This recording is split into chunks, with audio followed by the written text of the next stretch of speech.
Hello and welcome to English Literature with Susan. Today I'm going to talk about Kubla Khan, a poem written by Samuel Taylor Coleridge.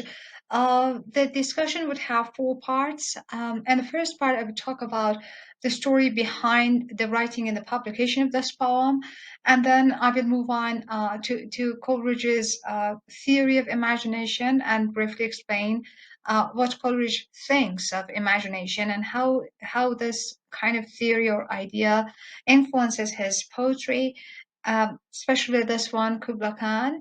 And then we would move on to the text of the poem, and finally, there would be a brief discussion of some of the literary devices used in this poem. So let us start.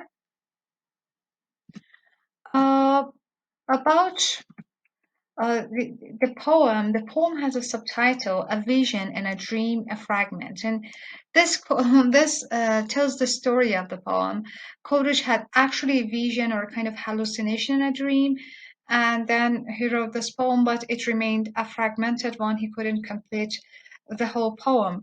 I'm not going to talk about it just here. Let us read in the text written by Coleridge himself about the composition of this poem. The following fragment is here published at the request of a poet of great deserved celebrity, and this poet of great and deserved celebrity is Lord Byron here, so he's the referent. And as far as the author's own opinions are concerned, rather as a psychological curiosity than on the ground of any supposed poetic merits. So Coleridge thinks that the poem doesn't have any poetic merits, or it's not worth publication. If he had published it, it is because of the psychological issues in the poem. At the time of the Romantics, there was an interest, maybe for the first time in history, on the psyche, on the mental activities and mental mechanisms of human beings. So Coleridge, as a person, especially who was connected with German types of knowledge and psychology, was even at that time related to the German critics and German scientists, also followed the idea, and he thinks that this poem shows a psychological state. And let us see what was that psychological kind of state specific to this poem. It was the poem is written under a unique condition, actually. So let us just check the story behind the poem's composition. In the summer of the year 1797, the author, Coleridge, then in ill health, had retired to a lonely farmhouse between Porlock and Linton, on the Exmoor confines of Somerset and Devonshire.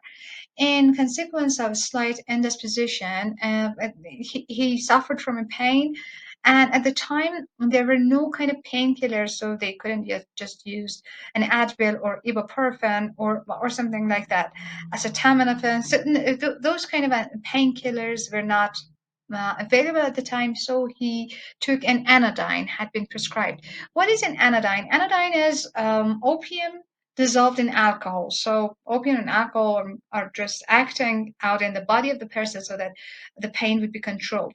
From the effect of which he fell asleep in his chair at the moment that he was reading the following sentence or words of the same substance.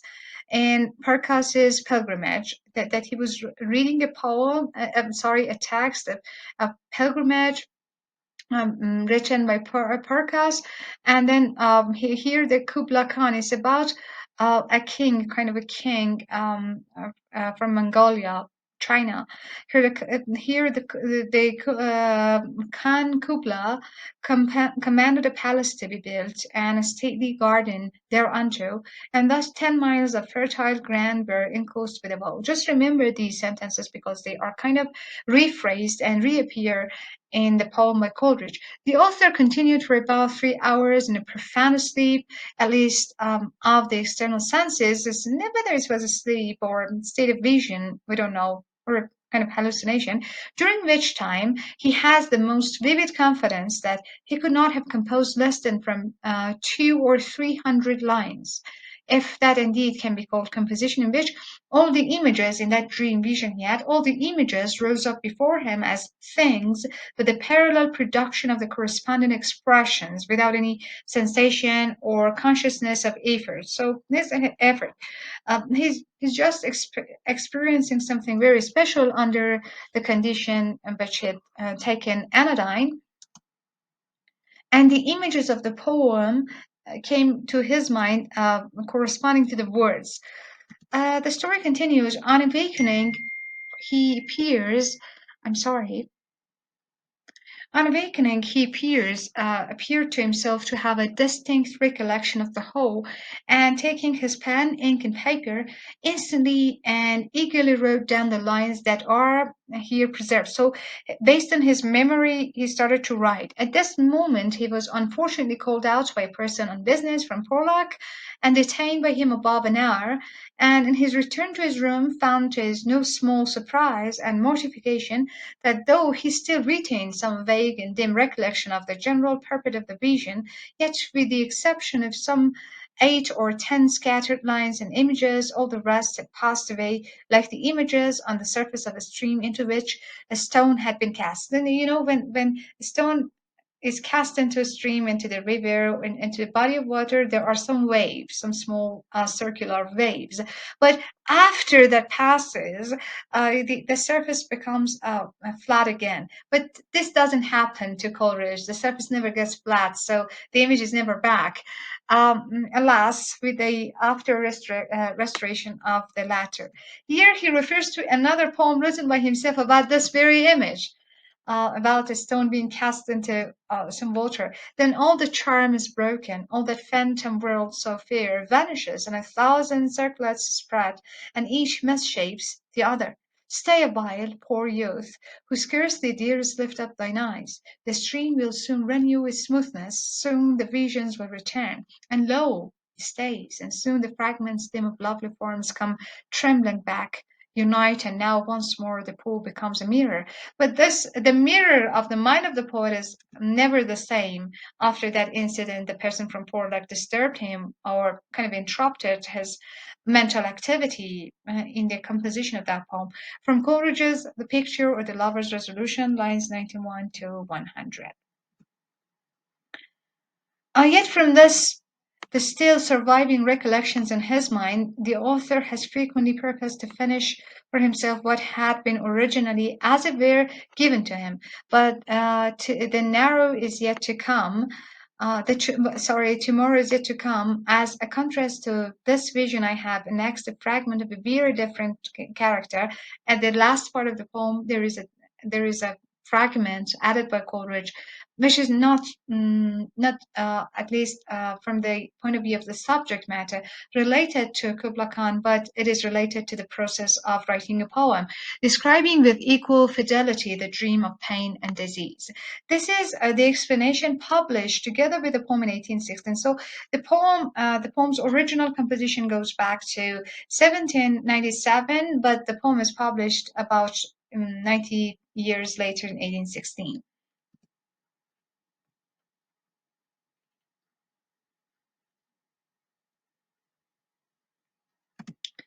Okay, now let me just explain about Coleridge's notion of imagination.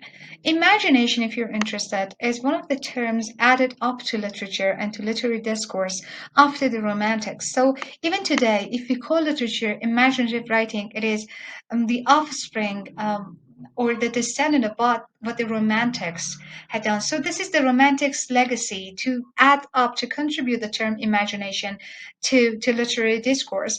And each of the romantics, British romantics, have their unique individual opinion about this notion. Coleridge, in his Biographia Literaria, tried to explain his understanding of imagination. First of all, he defines three categories: fancy, primary imagination, and secondary imagination. Fancy is a mechanical one, a kind of logical faculty, the mechanical ability the poet has to use devices like metaphors, alliterations, and poetry in order to blend various ingredients into beautiful images. So this is just the knowledge or the capability of using the devices. So it's not a specific kind of talent. And previous to Romanticism, sometimes fancy was used interchangeably with imagination. Imagination was not in common usage at the time. Instead of this term, words such as fancy or wit were used in neoclassical era, for example. Coleridge therefore thinks that fancy is just that kind of ability. But what about primary and secondary imagination? Primary imagination is something everyone has. This is a mental talent that everyone does have, and it's God given. It's the power to categorize images. So you see, for example, when we hear about a rose or we read about a rose, it is not necessary for us to have the rose in our eyesight. We can just imagine what a rose is. We can think about its perfume. So everything, or we can know, for example, the tactile images, and what is the touch of a rose, what is the color of a rose, visionary. So the rose has a category in our mind. So when we hear about it or read about it, we know what it is. This is the primary imagination, that we have categories, mental categories in our memory. It's based on memory and the activities of the memory. So we have these images. So creative, original, used unconsciously. Unconsciously, we just, every time we hear something, we imagine it.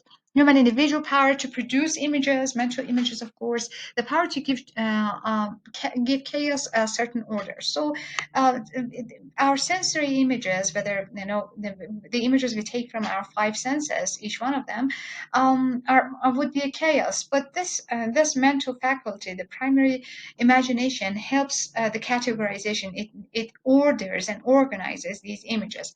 What about secondary imagination? Unlike primary imagination, which was God given, it was given to every human being. Secondary imagination is a specific aptitude. Not everyone is capable of it. It's the creative faculty. It's the one who can combine images from the primary imagination to produce new images. So poetic faculty or artistic faculty, creative faculty, which not only gives shape and order to a given world, but builds new worlds. So you can combine these images and produce a totally new one. So in Kubla Khan, actually, Coleridge is using his secondary imagination, producing that image, partly primary imagination, of course, when he talks about the writings of that text, but the rest of the poem is the poet's imagination, how he imagines that world to be, a world he had never seen, a castle in the air. So he not only uses the primary imagination, he's reading from the book, but also he combines images to produce a totally imaginative vision or version of Kubla Khan's pleasure dome or Kubla Khan's palace. So to clarify, let us move to the text of the poem. In Xanadu did Kubla Khan a stately pleasure dome decree means order, where Alph, the sacred river, ran through caverns, measureless to man down to a sunless sea. Alph is a river important in Greek mythology, but here Coleridge uses it in the context of Xanadu. Some say it's a mistake, but some say that he's interconnecting something sacred to this place, Xanadu. He's adding something quite poetic or creative. And this is the very precise secondary imagination of the poet. In the next part of the poem, he explains the natural scenery.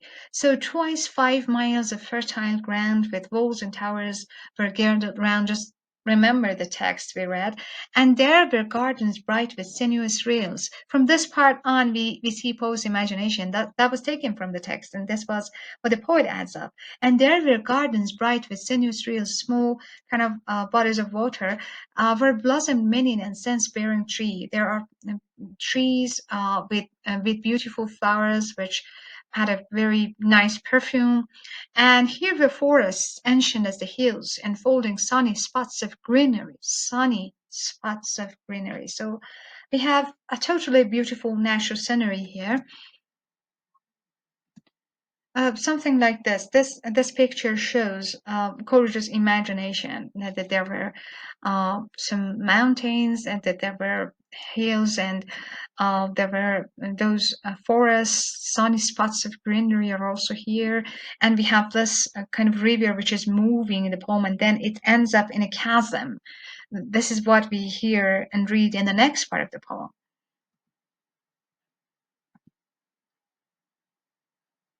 And this painting also shows many images just produced in this poem. The painter here has seen many of things: the sunny spots of greenery, the blossoms, the caves of ice, which are mentioned later on, and those walls of the tower and the pleasure dome itself. Also, let us move on, and the river, of course. But oh, that deep romantic chasm! The deep romantic chasm is a kind of valley which slanted down the green hill athwart a southern cover. So we here have the movement of the river.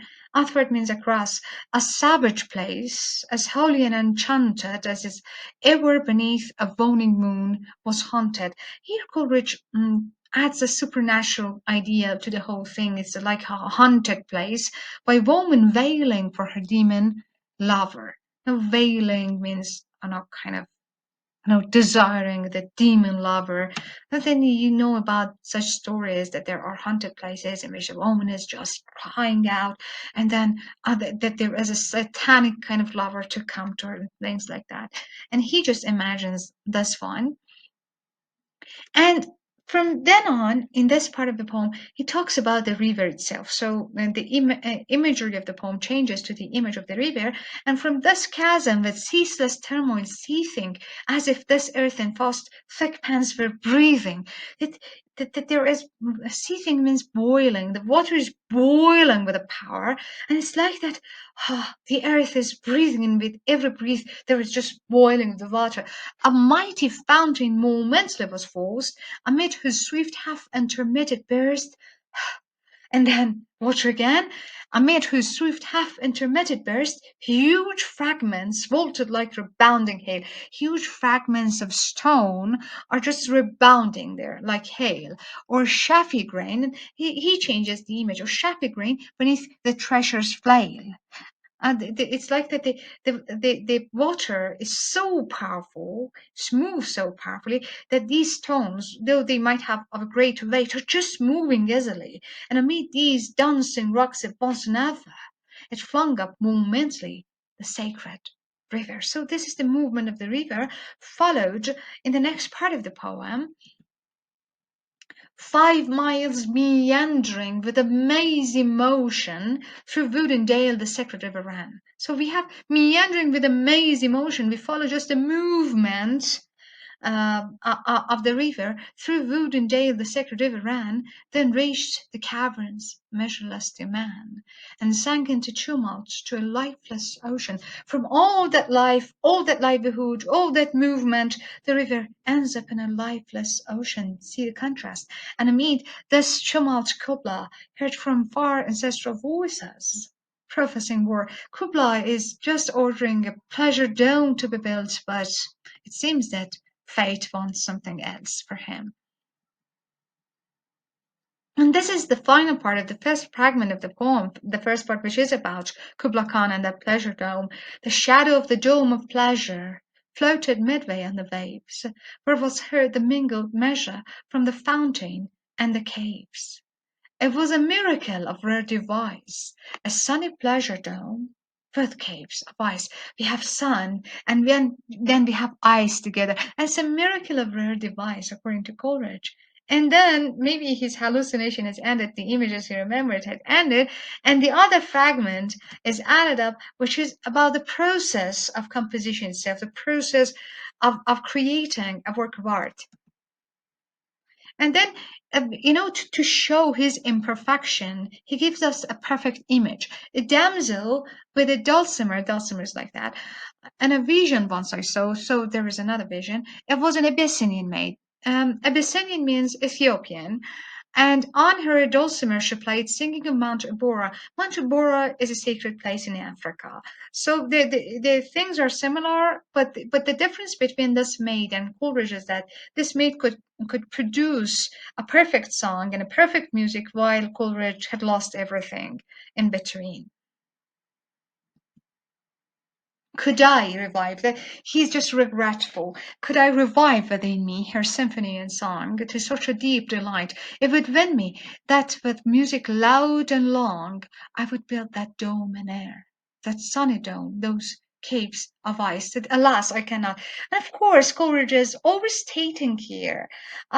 He's complaining that I have lost my secondary imagination. I could not continue the poem. I've lost my vision. That mechanism is lost. I cannot just combine images to something else. But we have seen the whole poem is great. That those images, the sunny spots of greenery, those caves of ice, are magical, but he's just complaining. And this is one of the ironies in this poem. He's not satisfied. His perfectionism is not satisfied here. And all who heard should see them there. And here he talks about the moment of the inspiration by the muses. And all who heard, then it's a kind of, it has a tinge of Greek mythology in it. And all who heard should see them there. And all should cry, beware, beware. When the poet is in the moment of inspiration, getting some inspiration or seeing a vision, his flashing eyes, his floating hair, weave a circle round him thrice. If I had the power, like the girl, then if I was inspired, people would do that. Weave a circle round him thrice and close your eyes with holy dread, for he on honeydew had fed and drunk the milk of paradise. Honeydew and milk of paradise both refer to inspiration. And the poem ends here with this fragment about the process of composition itself. And we can move on to the last part of our discussion about the literary devices used in Kubla Khan. Not all of them, of course, but a review of some of them. Simile, for example. A simile is defined as a figure of speech in which two things with different qualities are compared to present a vivid description, object, or a person. So we think that something is somehow similar to something else. It's not identical to it, but there is a degree of similarity. There is one simile used in the poem in line 21, such as huge fragments vaulted like rebounding hail. And the word like here a kind of sign for the simile here. Words such as, like, and are producing similes in English language. The fragments have been compared to pieces of hailstorm to show their impact, but they are not exactly that. And then we had personification in this poem. Personification means to give life to inanimate objects, or to give to attribute human qualities to inanimate objects. There are some examples in the poem. Coleridge has used personification in the first stanza, where he states, as if this earth in past thick pants was breathing. Earth cannot breathe, of course. And or in the part comparing the earth to a breathing human being. Or there's another example. He also has personified rocks in line 23, the dancing rocks. Dancing is a human characteristic, as we know, but the poet has attributed this quality to rocks. And metaphor.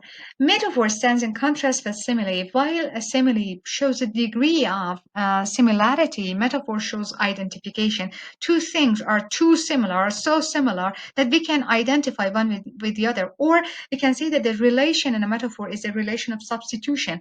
We can substitute something with something else because they are totally identical with one another. So let us just review. A metaphor is a figure of speech that makes a comparison between two unlike things. As a literary device, a metaphor creates implicit comparisons without the express use of like or as. Metaphor is a means of asserting that two things are identical in comparison rather than just similar. There are two metaphors in the poem, we can say. First is used in the 12th line, that is deep romantic chasm. Here, the deep romantic chasm represents the creativity and deep imagination of the poet. So, the chasm as the imagination of the poet, which goes that deep, we can say. Second is used in the last stanza, which is woman veiling for her demon lover. Here, veil metaphorically represents the desire for love instead of that, and it's such a word is used. A synecdoche as a kind of metonymy in which part represents the whole. So synecdoche is a literary device in which a part of something represents the whole. In the poem, for example, we have a mighty fountain moment, Libas 4. It talks about a fountain, but the fountain is representing the whole kind of waterfalls or the streamlet. And we have assonance in the poem. Assonance is a repetition of the vowel sounds in the same line of a poem.